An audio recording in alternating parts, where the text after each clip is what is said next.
Ok, c'est parti. Donc, bonsoir Jaurès. En tout cas, Bonsoir. merci vraiment d'avoir accepté notre invitation à Friends of No Code.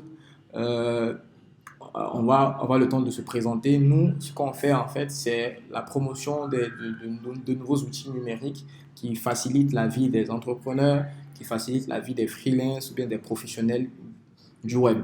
Et donc, on parle des outils comme Airtable, Notion, Webflow, et ainsi de suite, qui vraiment facilitent la vie et qui permettent aussi d'accélérer son rendement, d'être plus productif dans son travail et puis aussi de pouvoir se lancer ou bien lancer son propre business quoi, sur Internet. Et vu que la plupart d'entre nous, je pense que pour la majorité, ont déjà eu à avoir un contact avec le web. Il y a d'autres aussi qui sont encore très nouveaux, qui sont débutants. Ils vont aussi beaucoup apprendre du call de ce soir. Donc, sans plus tarder, je vais passer à la première question. Donc, tu vas commencer par te présenter brièvement et puis nous parler un peu de ton parcours. Juste en 2 minutes. Ok, bonsoir à tout le monde. J'espère que vous allez bien et merci à tous ceux qui ont pu se connecter jusqu'à présent.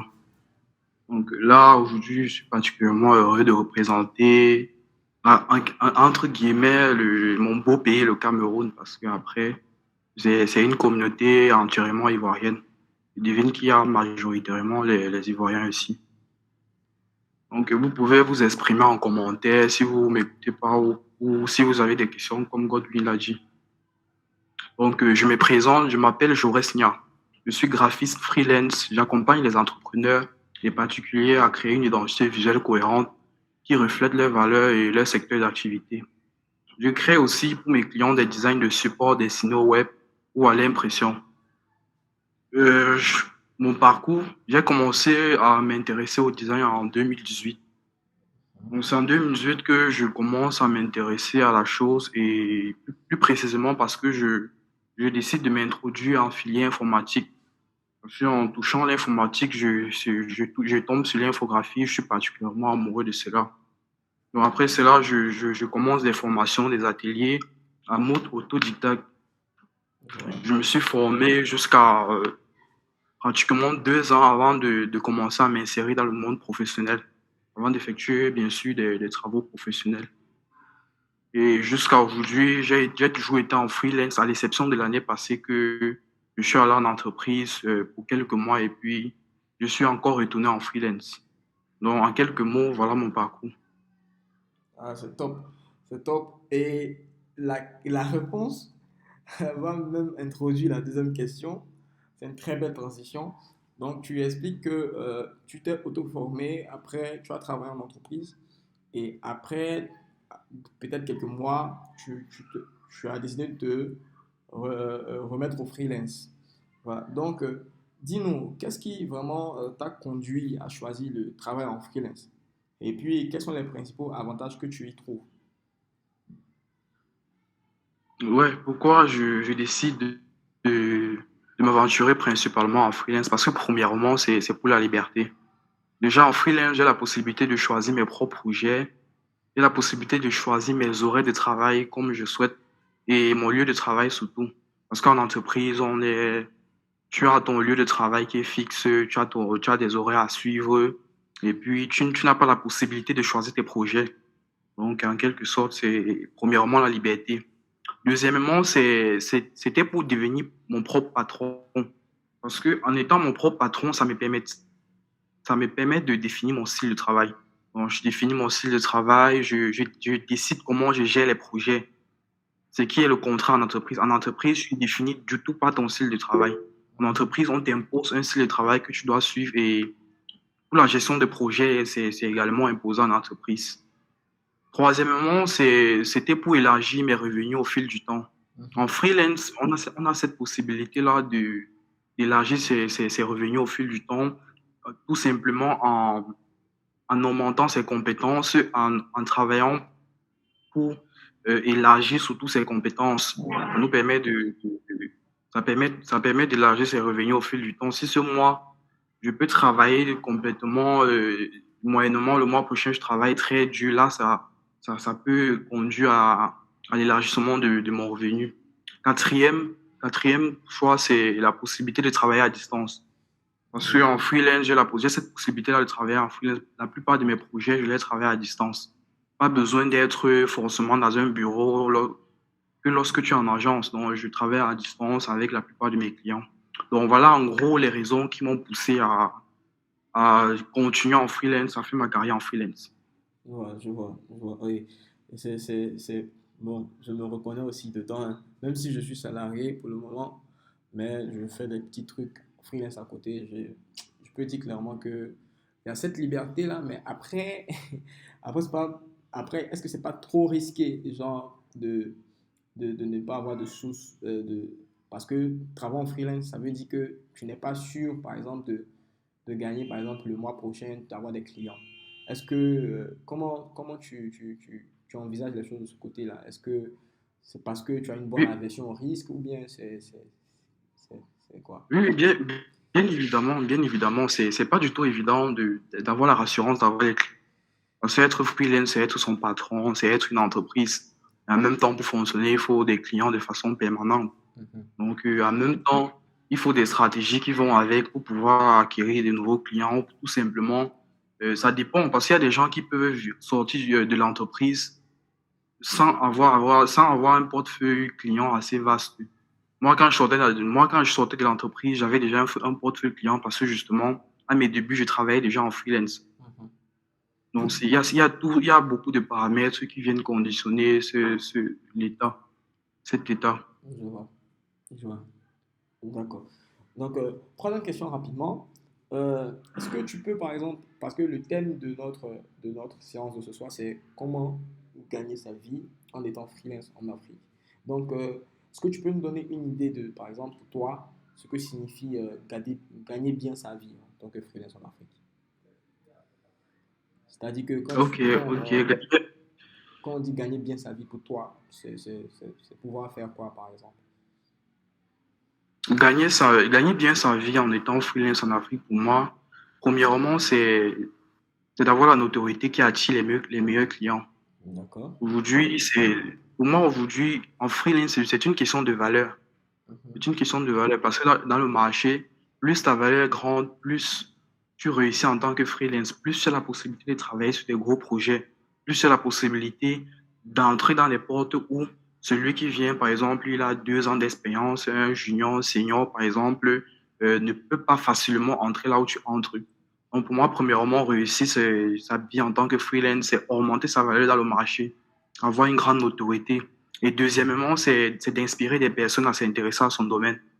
Parce Mhm. qu'aujourd'hui, en tant qu'Africain, on se doit de, de travailler de telle sorte qu'on puisse inspirer beaucoup de personnes qui sont dans l'ombre à choisir un chemin qui peut-être est le meilleur chemin pour eux ou tout simplement un chemin qui peut leur sauver tout simplement.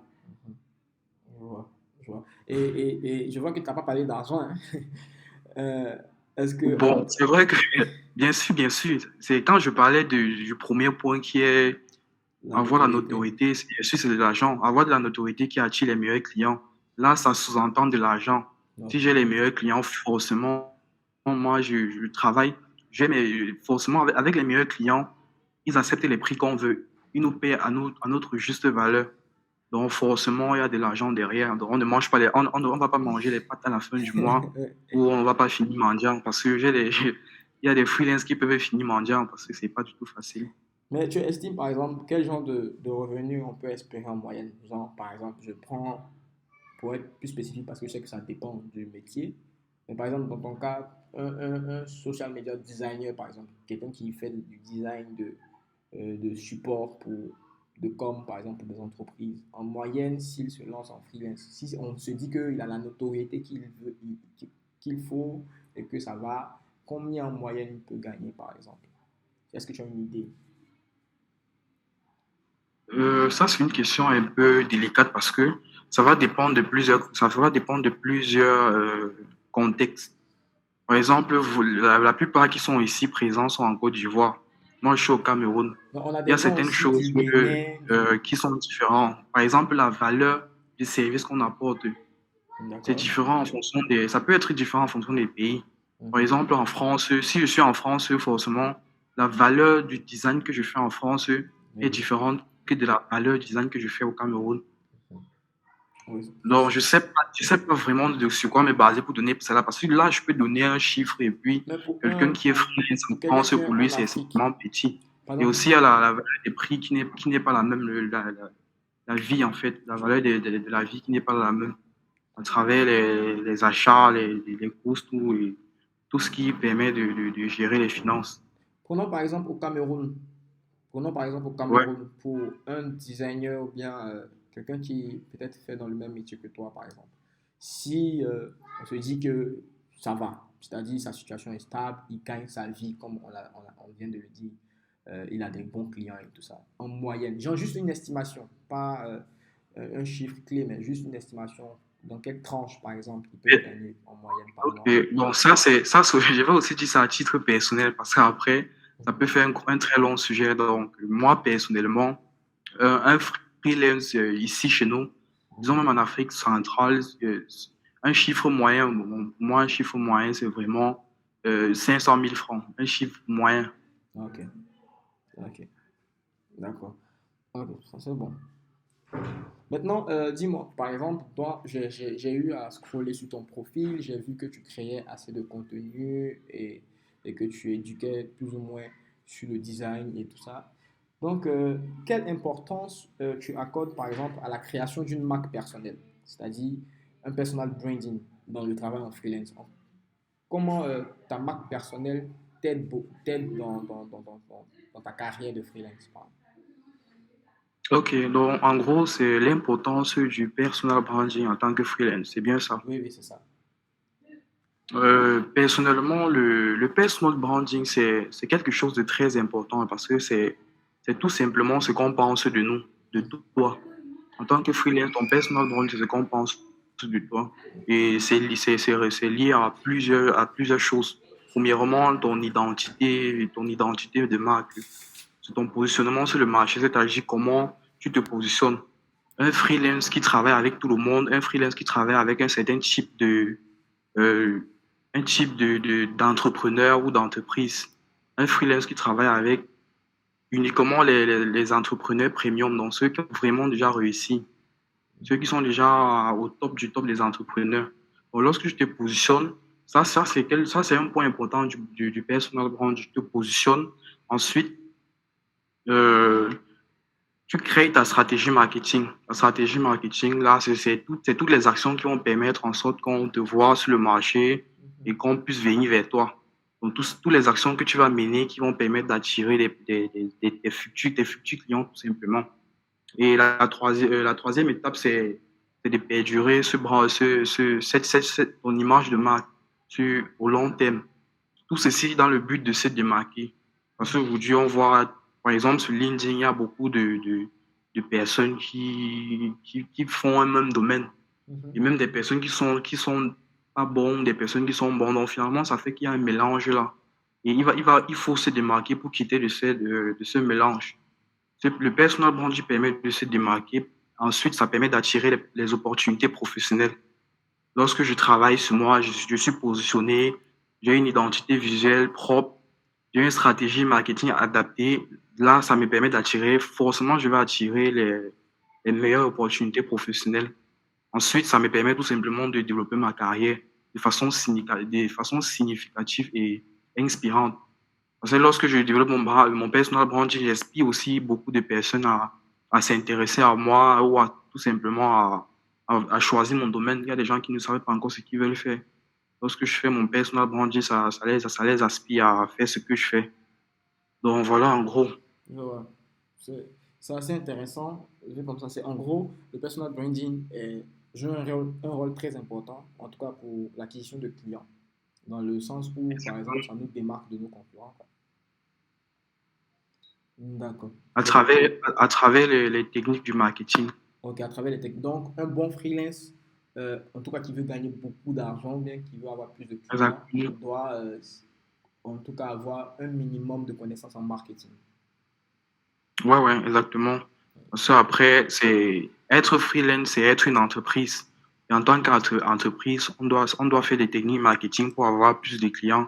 Parce que chaque mois, il faut de nouveaux clients, ça c'est clair. Sinon, après, il y aura une instabilité au niveau des finances. Je vois, je vois. D'accord. En tout cas, c'est très bien compris. Alors, en tant que freelance, je suppose que tu utilises des outils dans ton travail au quotidien, ou bien des plateformes, soit pour avoir de nouveaux clients, je ne sais pas si tu utilises des plateformes pour avoir de nouveaux clients, ou bien des outils qui te permettent de travailler plus efficacement ou de mieux t'organiser. Est-ce que tu pourrais nous citer quelques outils que tu utilises ou bien dans ton travail, des outils que tu utilises par exemple, ou des plateformes que tu utilises bien dans ton travail, ou des plateformes qu'un freelance doit normalement euh, connaître pour pouvoir peut-être exceller dans son travail. Ok, là, je commence par les plateformes. Je vais mélanger plateforme et outils. D'accord.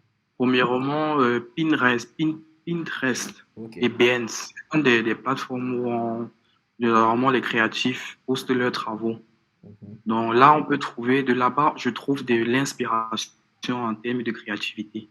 Donc, régulièrement, il m'arrive de scroller et là, parce que quand tu vois des œuvres créatives, ça t'ouvre l'esprit, ça te permet de t'inspirer peut-être, par exemple, pour des projets sur lesquels tu travailles.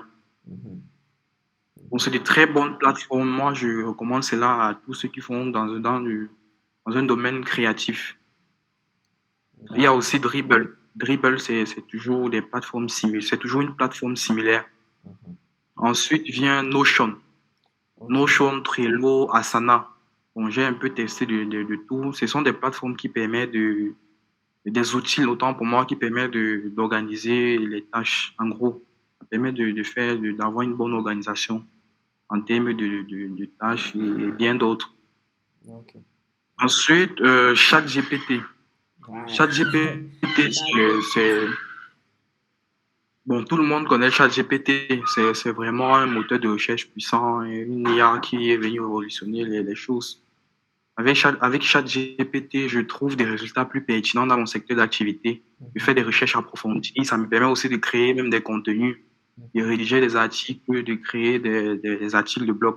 Mhm. Donc là, c'est vraiment puissant. Je recommande cela à tout le monde de s'y former parce que là, c'est pas devenir simplement comme ça. Il faut connaître des prompts à faire. Oui. Oui. Ensuite, j'utilise aussi, oui, vas-y. Non, vas-y, vas-y, vas-y, vas-y. J'utilise aussi Scriben. Scriben intervient lors de ma création de contenu. Lorsque je crée du contenu sur Internet, j'utilise la plateforme Scriben pour corriger mes fautes. Mhm. Après avoir créé mon texte, je le copie, je le colle sur Scriben. Mhm. Donc là, après, il me corrige les fautes d'orthographe, de grammaire, etc. Très bonne plateforme d'ailleurs. Je vois. Ensuite, Freepik. Freepik, c'est un site dont tous les graphistes connaissent Freepik. Là, c'est une plateforme où vraiment je télécharge des images, je télécharge des templates, je télécharge des ressources graphiques qui me permettent d'être productif ou tout simplement d'être créatif. Mhm. Là, c'est une plateforme où ça intervient pratiquement à chaque fois que je travaille. Donc voilà, en gros, les outils, les plateformes principales que j'utilise. Ouais. En tout cas, c'est une très belle liste qu'on a. J'ai particulièrement aimé la partie où tu parlais de se former sur ChatGPT. Très souvent, on pense que bon, faut juste écrire ce qu'on veut et puis on a les résultats. Pourtant, c'est une IA, elle a son mode de fonctionnement. Il faut pouvoir comprendre comment communiquer avec l'IA pour pouvoir tirer le meilleur profit d'elle, quoi. Parce que Oui, très souvent, les gens font la même erreur et ils vont sur ChatGPT, ils tapent des prompts basiques et les résultats qu'ils ont sont des résultats que pratiquement tout le monde a, quoi. Pas des résultats très approfondis, bien très, très personnalisés. Et donc, moi, je recommande, en tout cas à ceux qui sont présents, de vraiment, euh, de vraiment essayer d'aller plus loin dans l'apprentissage des prompts. Et nous-mêmes, peut-être, s'ils ont besoin de ça aussi, on pourra peut-être organiser une masterclass, qui sait, avec un spécialiste dedans qui va peut-être nous donner plus d'explications sur ce niveau-là.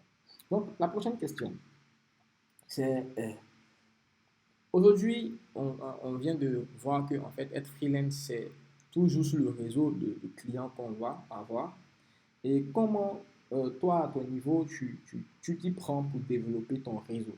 Comment tu trouves de nouveaux clients en tant que freelance? Ok, comment je développe mon réseau? Principalement, je fais la, bon, c'est du marketing, mais plus précisément la création de contenu. À travers la création de contenu, ça me permet de trouver de nouveaux clients. J'explique. Lorsque je crée du contenu, je peux créer du contenu à titre informatif. Donc là, je partage des astuces et des conseils qui sont directement liés à ma cible. Je partage les besoins. Donc, je crée un contenu qui répond à un besoin spécifique de ma cible. Moi, je peux dire, par exemple, quelles sont les règles, quels sont les conseils à faire pour produire, pour avoir un meilleur logo. Là, forcément, ma cible qui a besoin d'un logo pour son entreprise va être intéressée par ce contenu. Bon, à travers cette valeur que j'ajoute, ça permet en sorte il me fait confiance. Ce prospect, bon, ce prospect, il va facilement me faire confiance parce que, premièrement, je lui ai apporté quelque chose. Là, c'est une façon pour moi d'attirer des prospects, des clients. La deuxième façon, c'est de partager ses travaux, partager ses réalisations. Parce qu'en tant que créatif, lorsqu'on partage ses réalisations, on se donne la chance d'être convoité tout simplement. C'est un peu comme une belle fille qui marche en roue, là, elle est bien habillée et tout. Donc, c'est la même chose. Lorsque je partage mes travaux, ça flatte des prospects, des personnes qui sont susceptibles de payer mes services. Et là, quand tu es bon, franchement, ça marche. Quand tu fais bien ton travail, tu partages un projet que tu as travaillé de façon correcte, de façon précise, forcément, tu auras des personnes qui vont venir vers toi et demander, euh, ils veulent la même chose. Après aussi, je sais pas si je peux donner aussi d'autres astuces, mais que je n'utilise pas principalement. Oui, vas-y. En tout cas, nous, on est là pour apprendre. Ok, d'autres astuces. L'autre astuce, c'est de faire la prospection.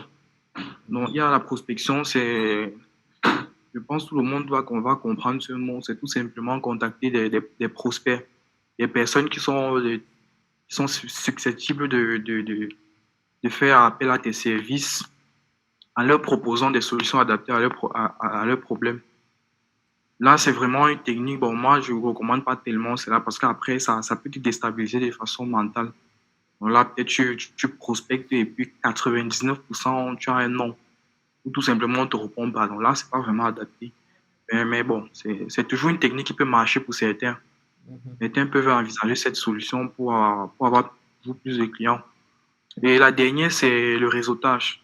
Pour le réseautage, ici, là, je précise que vraiment moi, ça m'a ouvert quelques opportunités et rencontré de ma magnifique personne. Mhm. Le réseautage, c'est tout simplement participer aux ateliers, aux conférences et événements pour élargir ton réseau. Oui, oui. Je prends l'exemple, dans ta ville, il peut avoir une conférence qu'un entrepreneur organise. Toi, en tant que community manager, en tant que graphiste, en tant que développeur web, tu peux y aller. Et puis, à la conférence, tu te présentes.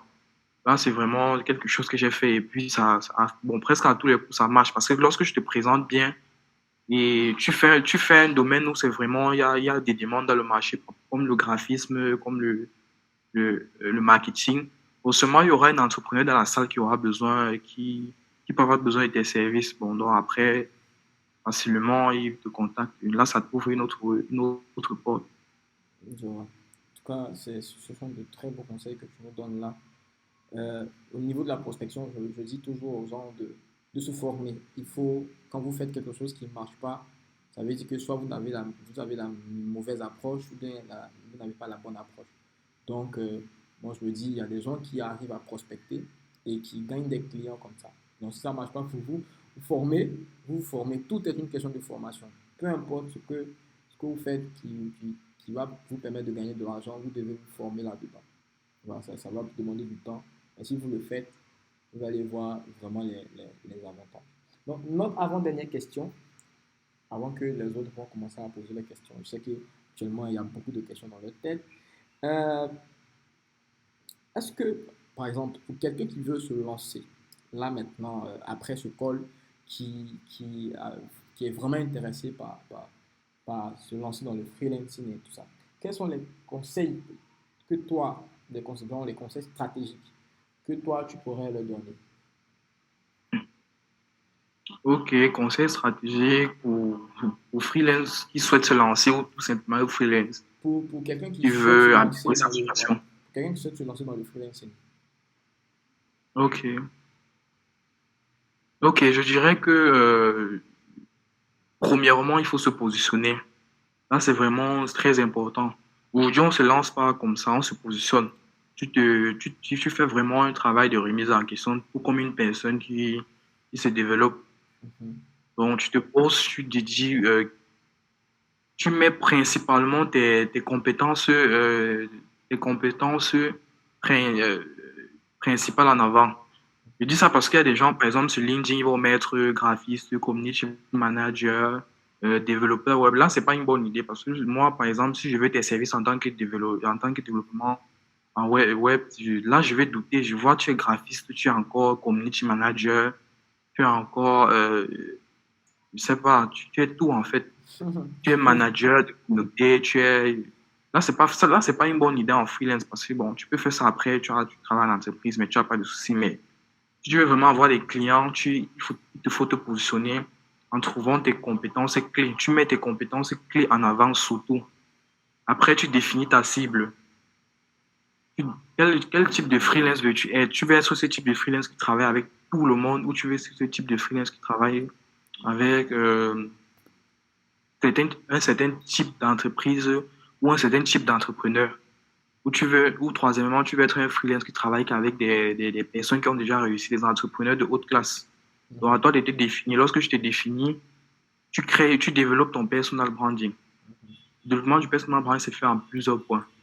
Premier point déjà que la plupart des Africains ont fait, c'est au niveau de la présentation. Donc là, premièrement, tu dois toujours avoir une photo de profil bien soignée. Parce que c'est la première chose qu'on a, ou soit un logo. Tu peux te mettre en avant en tant que marque personnelle, tu as un logo.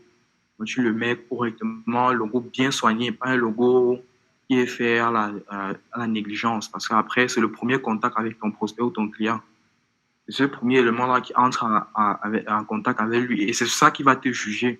Parce que je vous dis, lorsqu'on voit quelqu'un, on le juge par son habillement. Ça, c'est clair. Personne ne va mentir pour dire qu'on juge les gens à l'intérieur. Non. Si par exemple, là, je vais en Côte d'Ivoire, je vois Godwin, forcément, premièrement, je vais mettre une première image juste en le regardant pour la première fois. mhm. Donc, soignez vraiment ça. Faut, si vous prenez le temps d'aller peut-être de faire un shooting pour avoir une bonne photo de profil, ou si vous n'êtes pas graphiste, confiez le travail de logo et de votre identité visuelle à un expert. Là, c'est vraiment très important. Je vois. Également, avoir de belles présentations en description. Vous prendre le temps de bien soigner tous ces petits détails qui constituent ton personal branding. Ensuite, la troisième étape, c'est de faire la création de contenu. Parce que tu peux être freelance. C'est vrai qu'il y a certains freelances qui n'ont pas besoin de le faire parce ils ont déjà atteint un certain standard dans le marché. Il y a des freelances qui ont déjà beaucoup d'années d'expérience, ils ont déjà beaucoup de clients, un gros portefeuille client, ce qui fait que forcément, ils n'ont pas ce besoin de chercher du client à tout prix. Donc, lui il n'a pas besoin, il est tous les jours recommandé. Mais si tu n'as pas atteint encore ce standard, je précise, si tu n'as pas atteint ce standard et que tu souhaites avoir beaucoup plus de clients de façon mensuelle ou de façon hebdomadaire, il te faut absolument faire du marketing. À Mhm, l'exemple de la création de contenu. Donc, créer du contenu, c'est tout simplement apporter de la valeur à sa cible, partager ses créations. En tant que graphiste, tu peux partager des créations. En tant que community manager, tu peux partager des avis des clients, comment ça se passe, les collaborations, promouvoir son activité. Il faut parler de toi, parler de tes expériences et de tes échecs. Là, ça permet d'inspirer. Lorsque tu te rapproches des personnes, ils ont tendance à s'intéresser à toi. Là, par exemple, si je publie sur LinkedIn que j'ai démissionné. Là, ça intéresse parce que quelqu'un va venir, il va savoir mon parcours. Je lui mhm. montre pourquoi j'ai démissionné, je lui montre mon expérience, je lui montre la résolution c'est l'histoire que j'ai retenue, je lui montre la leçon retenue. Là, ça l'inspire. Donc, ça, c'est tout. En fait, la création de contenu, c'est tout un processus. Donc, et dernièrement, de faire le réseautage. Il faut surtout faire le réseautage à travers, vous pouvez être dans une communauté. Je prends l'exemple de la communauté dans laquelle on se trouve actuellement, Friends of No Code. Mhm. Vous pouvez vraiment être actif dessus, vous faire remarquer à travers votre compétence. Ça permet en sorte que si quelqu'un dans cette communauté a besoin de votre service, vu que vous êtes démarqué, que vous faites voir, lui il va facilement penser à vous. Donc, à Ouais. travers le réseautage, ça vous amène encore plus de clients. Comme je dis tout à l'heure aussi, c'est de vraiment participer aux conférences, d'être dans les conférences, formations, marcher. En fait, il faut beaucoup marcher. Il ne faut pas seulement rester dans sa chambre parce qu'on connaît les freelances. La plupart, ce sont des geeks. Ce sont des geeks qui restent beaucoup dans la chambre. Donc voilà. Et Ouais. puis, à travers cela, ça ouvre énormément des opportunités. Puisqu'il peut y avoir des entrepreneurs dehors ou des entreprises là qui ont vraiment besoin de votre expertise. Vous êtes la personne qu'il vous faut, mais c'est à vous aussi de vous démarquer, d'aller vers eux pour qu'ils vous trouvent facilement. Oui. Donc, en gros, c'est ça. Se Ah, positionner, développer son personal branding, faire la création de contenu, faire le réseautage. Voilà les conseils stratégiques que je peux donner pour un freelance qui souhaite se lancer ou ouais. qui veut améliorer sa situation. En tout cas, c'est dosé. Comme on le dit chez nous, c'est dosé. Waouh, waouh. Merci en tout cas pour ces conseils stratégiques. Je pense Ouais, que ouais, si c'est dosé, lancer les investissements, lancer les investissements. c'est dosé. Donc, la dernière question, c'était ton expérience sur un projet en particulier qui t'a marqué. Ok, je sais pas si, bon, je vais recommencer. Expérience en termes de projet qui m'a marqué. Je dirais que c'est Je dirais que j'avais créé un projet fictif. Alors, c'est quoi un projet fictif? Un projet fictif, c'est tout simplement un projet qui n'existe pas de façon réelle, qu'on a inventé, mais qui suit quand même qui s'aligne avec avec le réel, bien sûr, pas inventer quelque chose qui sort au-delà de l'imagination.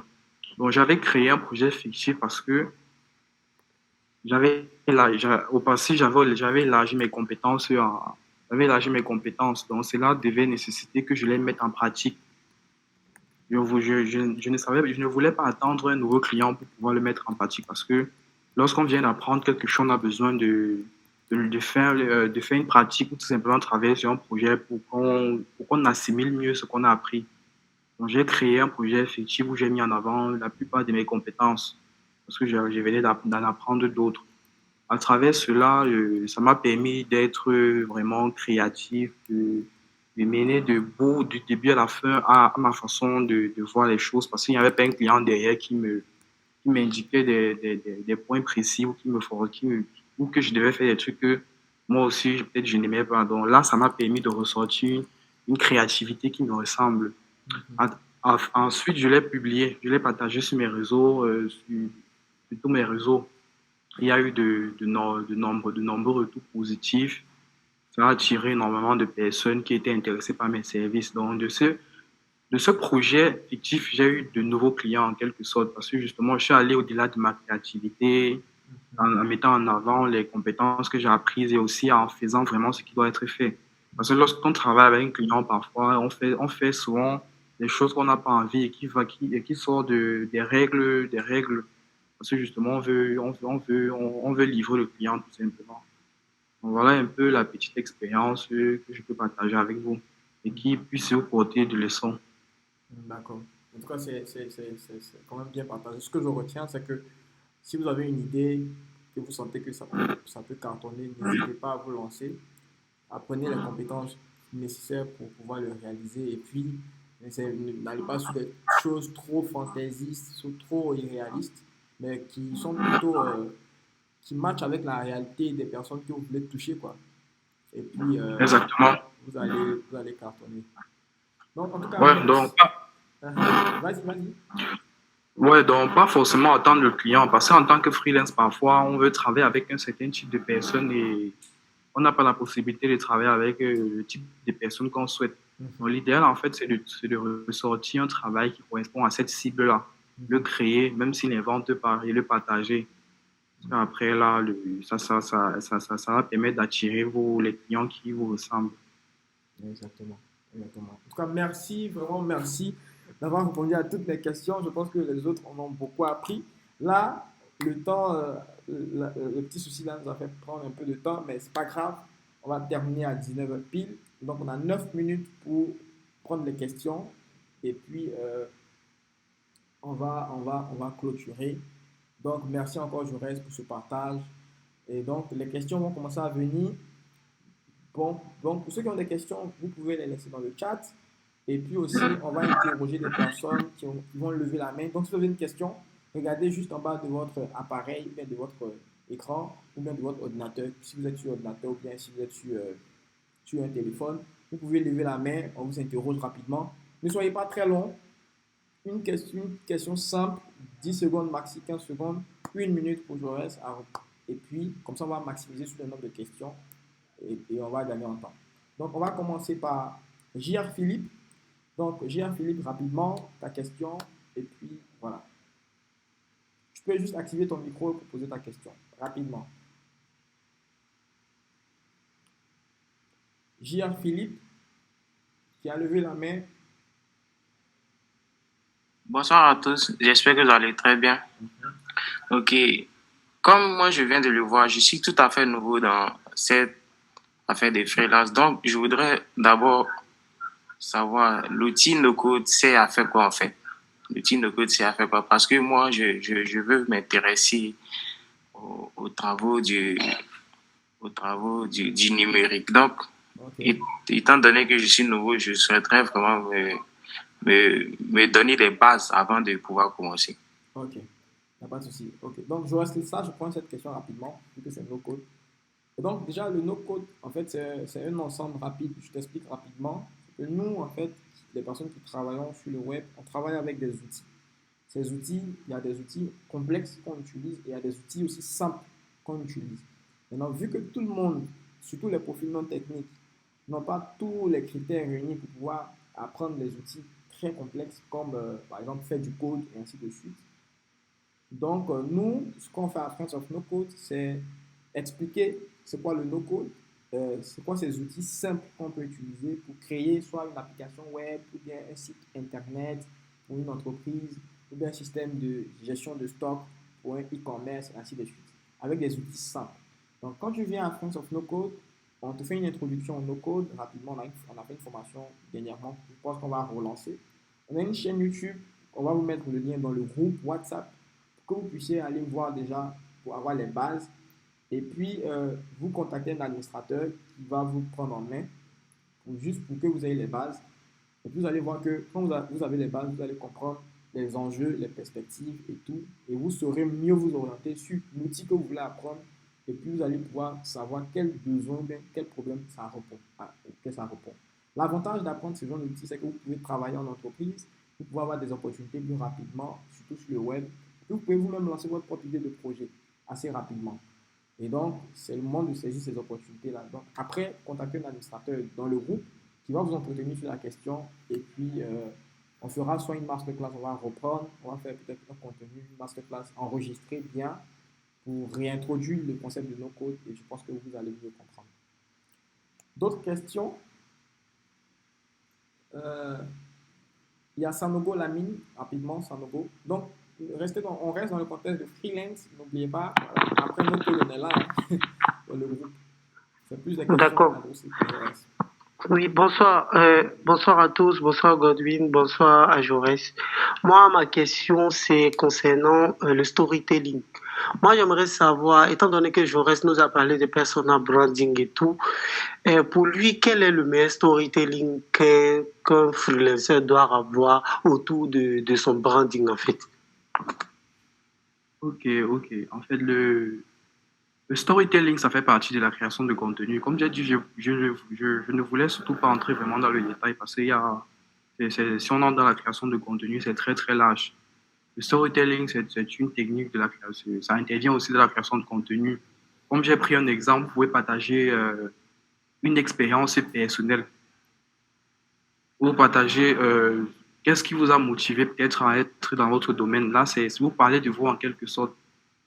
Et ça de plusieurs manières. D'autres peuvent le parler en tirant des conclusions sur des expériences qu'ils ont faites ou tout simplement de, don- de partager son histoire. En fait, il y a tellement de choses à faire. Là, c'est vraiment du détail. Donc, je ne sais pas si je réponds à ta question ou que c'est... Oui, oui. Je pense que aussi également, si tu veux plus en savoir sur le storytelling, c'est soit faire de la recherche. Il y a beaucoup de techniques. Le storytelling, c'est quelque chose vraiment de très profond, surtout dans le marketing digital. C'est des techniques comme le copywriting c'est-à-dire il y a des spécialistes storytelling quoi. Et donc c'est une expertise à part entière. Quand vous savez l'utiliser, vous pouvez toucher plus de personnes, avoir plus d'impact grâce à l'histoire que vous racontez. Et ça s'apprend. Comme je l'ai dit, il y a toujours de la formation. Moi, où j'apprends beaucoup ce genre de choses, c'est sur Twitter. Donc, tu vas sur Twitter, tu tapes storytelling, tu vas voir des profils qui parlent que de ça. Et puis, tu t'abonnes à eux, tu vois comment ils publient leur contenu, ils partagent des ressources, et puis tu vas beaucoup apprendre. Je pense que c'est bon pour Sanogo. Ok, merci. Super. Donc, rapidement, je prends une autre question. Là, le temps, on est pris par le temps. On va prendre rapidement Charles Community. D'accord. Bonsoir à tous. Bonsoir, Charles. Allô. On t'entend super bien. Euh, d'accord. Moi, ma question est un peu technique. Du côté administratif, qu'est-ce que vous faites? Vous vous déclarez en tant qu'auto-entrepreneur parce que je crois qu'en Côte d'Ivoire ici, il n'y a pas de terme freelance. Et pour certains documents, pour certaines choses, par exemple, je vais donner un exemple. J'ai essayé de constituer un dossier pour demander un visa pour aller à une conférence, je me rappelle, ça devait être à Londres, je me rappelle plus trop. Ils m'ont demandé un certificat de travail que je n'ai pas. Ils ont demandé le DF ou la DF, je sais pas quoi, le truc de RCTM aussi que je n'ai pas. Donc, du coup, c'est un peu compliqué en Afrique d'avoir accès à certaines choses quand on n'est pas employé ou quand on n'est pas chef d'entreprise. Donc, qu'est-ce qu'on doit faire? Je rappelle que moi, je suis pas graphiste ni rien, mais je fais du customer support et du SMM pour une grande boîte ici. Donc, du coup, je sais pas comment vous faites, mais j'aimerais avoir une idée de comment ça fonctionne. Je crois que c'est tout. Ok. Ok. Ok, ok. Là, je pense que premièrement, ce qu'il faut faire, c'est d'abord te renseigner où tu te trouves, parce que je pense que tu es en Côte d'Ivoire. Je ne sais pas si votre pays, ça, dans les réglementations, il y a où on peut se valider, se valider en tant qu'auto-entrepreneur ou freelance.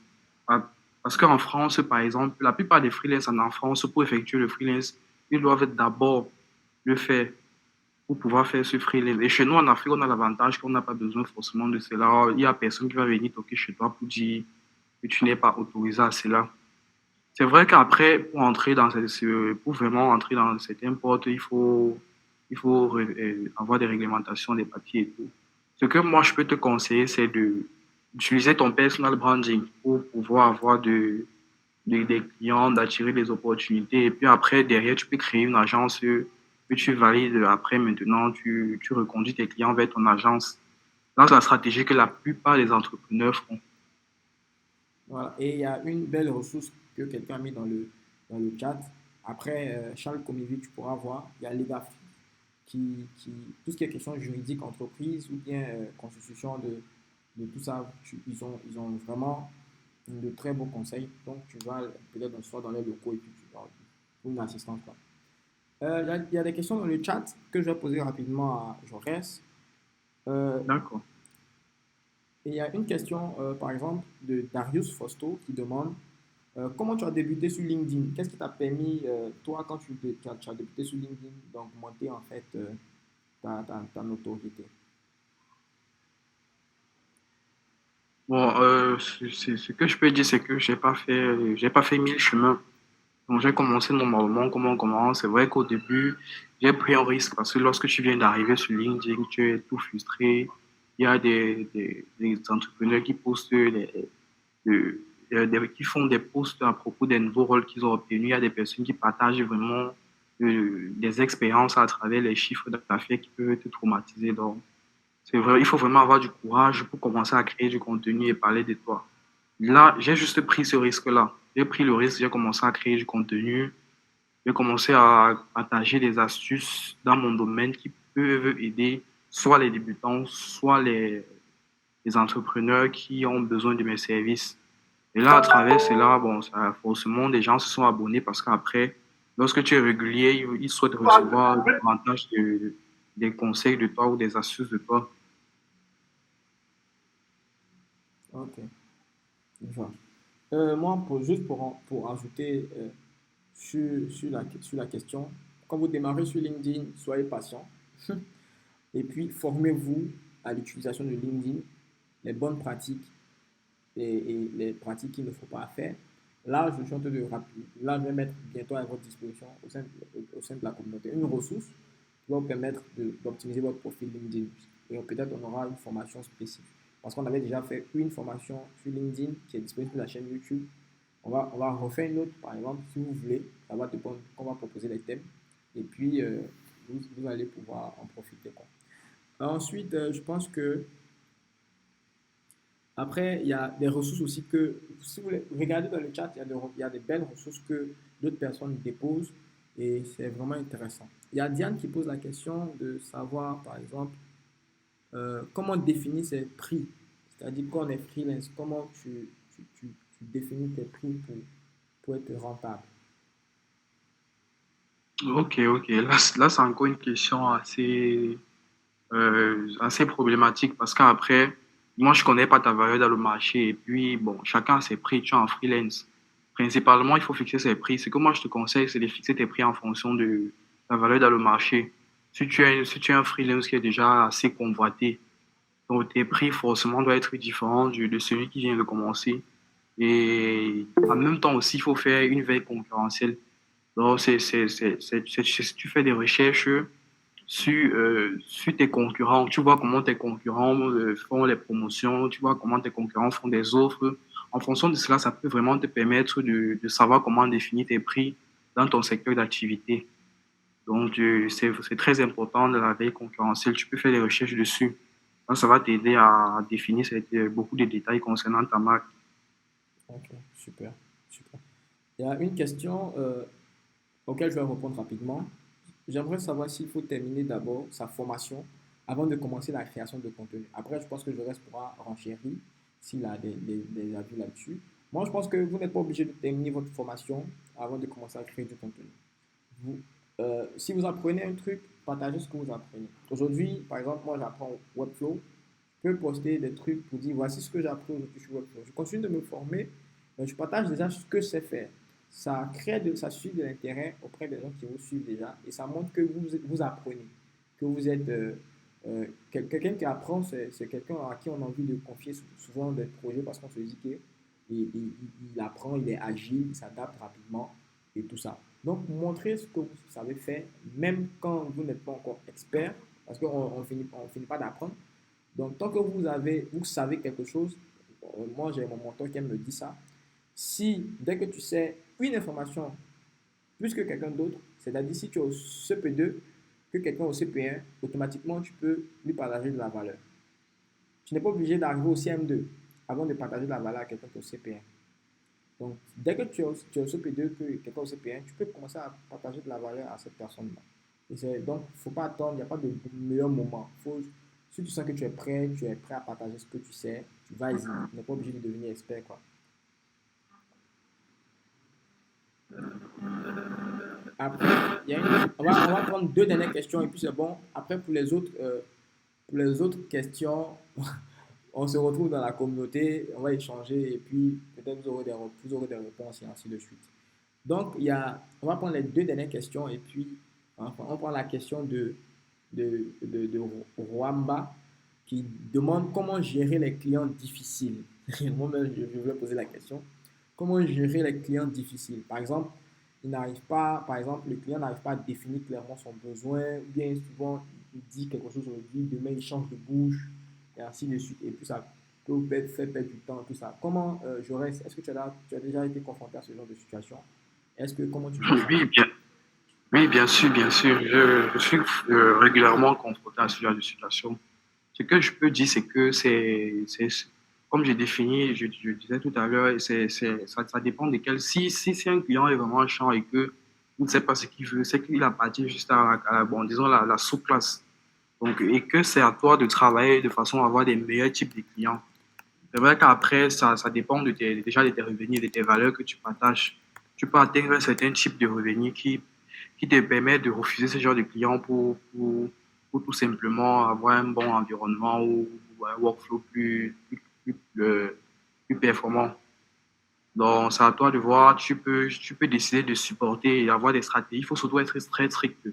Il faut être très strict, faire des contrats à l'avance, adopter des méthodes de paiement en mode à compte et plein d'autres astuces qui vous mettra en sécurité. Là, ça permet, ces petits détails que je viens de citer, ça permet par exemple que le client soit plus sérieux, il vous prenne plus au sérieux. Et si après, bon, si c'est un mauvais client et que vous ne supportez pas, comme je dis, vous pouvez travailler à avoir des meilleurs types de clients. Parce qu'après, les gens comme ça, bon, c'est vrai qu'ils ne changent pas trop. C'est pas que tu peux adopter un comportement qui va permettre qu'ils deviennent les meilleurs clients. D'accord. D'accord. En tout cas, merci. Merci pour toutes ces questions. Je pense qu'il n'y a plus de questions. Est-ce qu'il y a des mains levées? Non, c'est fini. On a répondu pratiquement à la question, aux questions de tout le monde. Je Comme pense qu'il y a encore quelques questions dans le chat, questions de Germaine. Germaine, Germaine, ouais, euh, elle demande à savoir, je sais, j'ai pas bien capté les trois choses nécessaires en freelance. ouais. Vas-y parce que c'est au niveau de la partie des conseils stratégiques, là, je pense. Ok. Premièrement, c'est le positionnement. Deuxièmement, on a développé son personal branding. Troisièmement, fait la création de contenu. Quatrièmement, fait le réseautage. Voilà. Là, je l'envoie dans le chat pour ceux qui veulent le mémoriser. Voilà. Et après, je pense que nous, par derrière, après on va mettre à disposition la vidéo sur la chaîne YouTube. Et puis également, on va faire un article qui va transcrire un peu la discussion, les points essentiels, que je pense qu'aussi ils ont accès à ça. Ouais. Ok. Donc, vraiment merci, je reste pour le temps accordé. On a un peu dépassé le temps, mais je tiens vraiment à présenter mes excuses aussi pour ça. Et puis aussi à remercier tous ceux qui sont là, qui ont participé, qui sont restés jusqu'à la fin. J'espère que vous avez vraiment appris beaucoup de choses et que vous êtes chaud maintenant. Je sais il y a d'autres masterclass on prépare pour vous également. Et je sais que vous allez kiffer, vous allez kiffer, vous allez kiffer. Donc, merci d'être venu. On a enregistré la vidéo. On espère que tout se passe bien. Pour qu'on ait une bonne vidéo enregistrée. Et puis aussi, on aura une retranscription sous forme d'article de la masterclass sur le site de notre communauté.